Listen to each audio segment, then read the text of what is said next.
I mean, you all know that golf to me is more than just a game, it's a way of life. And the one thing that I've always done all my life is I've never used the same shaft in all my clubs. And you heard me say earlier, my favorite saying in fitting was, if grandma hits the X better than the A, grandma gets the X.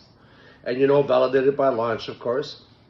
But like now I'm older, when I go outside, I check the conditions. If it's like 50 or 10 degrees C, I'm going to use a softer shaft than if it's 80 or 30 degrees C. It just makes sense because I can jump at it harder. And, I want to optimize the distance gain. I mean, we built a very simple system based on 5 load patterns: linear, lateral, fish hook, the black one, heel to toe, and the Z-trace. And I, for the life of me, don't understand why people just don't buy different shafts to have in their bag for different conditions. It's so crazy easy. All right, part 2, if you got through part 1.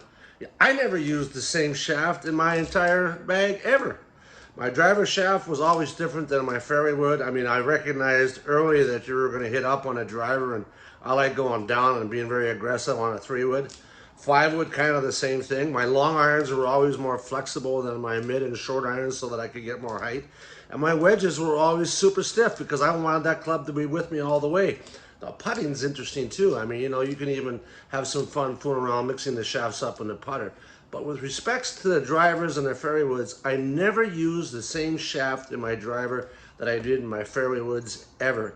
And it just doesn't make sense to me why you wouldn't carry different shafts for different clubs and also have different shafts for different types of weather conditions and what you're trying to do with the ball that given day. So anyways, Terry Hashimoto, just throwing it out there. Have fun. It's Friday. Happy Friday, y'all.